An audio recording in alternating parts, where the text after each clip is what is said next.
What happens to these after you have a stage upgrade? I'll tell you all about it inside. RevelatorAlf. Hello, welcome to RevelatorAlf. Hope you're enjoying the channel and the series of videos. Please like, share, subscribe, leave loads of comments below and check out the website RevelatorAlf.com. So in this video, I'm talking about having stage upgrades to your Harley, Softail, Sport Glide in this case, but any Harley, okay? And this question came in from Mike, actually, from Nashville. So thanks for this, Mike. And basically inquired what actually happens to all your stock parts when you have a stage upgrade. So let's say you change the exhaust, you change the air filter, all that kind of stuff, handlebars, whatever you change on your bike from stock, and you're getting aftermarket parts, or you're getting Harley parts, Screaming Eagle parts, whatever it is. Well, the simple thing is to note is that actually those parts are yours. First of all, you own those parts. So actually, you should retain those parts. In my opinion, you should always retain those parts. Now, I appreciate that you may not have the space at home to store the parts, but I would always try and find some way. Stick them up in the attic, stick them in the garage somewhere, whatever. Stick them under the bed. Whatever you do, keep them. Because you never know, in the future, you may want to revert the bike back to stock. Or if you ever come to sell the bike, somebody may prefer it in a stock configuration. Also bear this in mind, this obviously depends where you are in the world as well, and it depends what the emissions laws are currently now and what they will be in the future. Some countries, especially in Europe, are really clamping down on aftermarket parts, aftermarket exhausts, and whether they are legal for the emissions. Right now, I believe there's only one or two Harley motorcycle exhausts, let's say, that are approved in Europe for the emissions, and that is the Screaming Eagle Street Cannon, I believe. I think there's another one, I can't remember it just right now. Most are not approved. So whilst you can put them on your bike, if you get caught by the police, especially in Europe, they might give you an on-the-spot fine, which actually may come into the thousands of pounds as well. So you've got to be really careful of that. In the UK, it's a very different story in that for our roadworthiness annual check, what we call an MOT, there is no decibel rating for the MOT. So you can have loud pipes. All it will do, they'll say there's a on the report, on your MOT report, it will say your pipes, your exhaust are too loud, basically, or very loud, they would say. But that's about it. They can't fail you on that. And also the police can't say anything about your exhaust, loud exhaust, because they don't have a decibel rating. There's nothing to rate it. They might comment on it. They say your exhaust is too loud, whatever. Especially if it's for street use. Okay, now if it's not approved for street road use and it's purely a race exhaust, then obviously they might have something issue, because it's not a roadworthy exhaust. Anyway, that's kind of a side issue. Sorry, I've gone off on a tangent.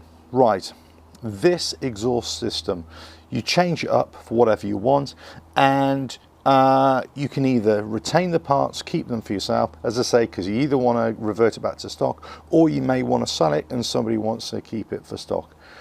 Bear this in mind, as bikes get older, on cars it's exactly the same, the more stock it is, the more value it tends to keep as well, especially when you're dealing with vintage vehicles as well. So bear that in mind.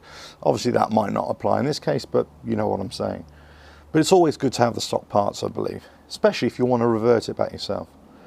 Now, if you don't retain the parts and you let Harley keep them, for example, well, I've been led to believe today, I thought there might have been some kind of after trade in them, and there may be some after trade in them. I thought there might be some buyback system. I thought there might be, they give you a bit of money off the work that's been done because they'll retain some of the parts.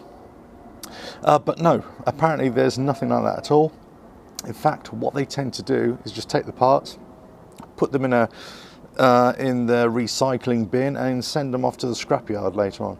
They don't even keep them. Now, I know individual dealers may do things differently. They might sell them for scrap. They might try and sell them on to customers.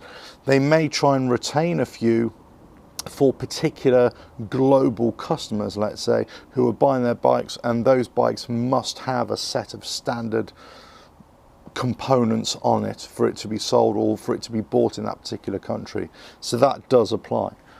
But each individual dealership, you know, will have slight variations. But essentially, if there isn't a used market for these parts, then actually they're just trashed. You know, they're put in recycling, sent off to the salvage yard or the metal scrap merchants, as we would say in this country, and that was it. They're gone. Which I found really interesting, actually. I thought there would have been something there. But as I say, you know, for me, if I ever have work on the bike, if I've ever worked on in the past, I always want to retain the original parts. In fact, if I ever buy a bike, I like it to be standard. I like a bike that I'm buying to be standard, and I have the work done to it to a certain degree. Okay, so it really depends.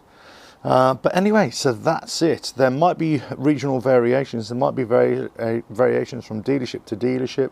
There might be opportunities to say, well, we're going to take this stock exhaust system off or this one particular bike. We have another customer who's coming in. They wanna, they've damaged theirs. They want a new one. There might be a straight swap there.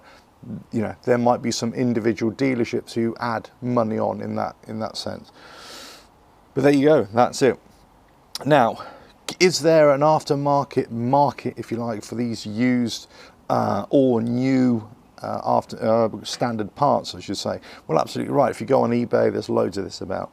So even if you know, I would always say, even if you don't want to retain the parts yourself, but you should always retain them and then sell them on whichever marketplace you want to go, eBay, your local newspapers, your local, you know, swap meet, your local auto jumble, whatever it is. There's always going to be a market. There's always going to be, at some point in the future, somebody will be looking for a set of stock parts for a particular bike, especially as years gone by and they go by and they're trying to restore a bike.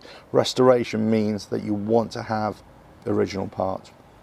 Anyway, if you are going to keep the parts, make sure you take care of them. Make sure you wrap them up in bubble wrap, in film, put them in a box, put them out of the way that nobody can touch them, protect them from moisture, maybe put some moisture absorbing material within the packaging as well. That will help to stop them from rusting, all that kind of good stuff.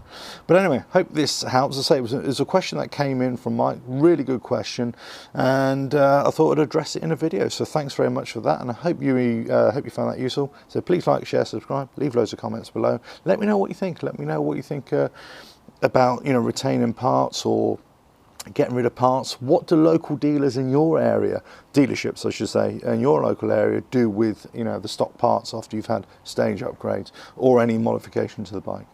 Right, catch you on the next video, whenever that is. Cheers now.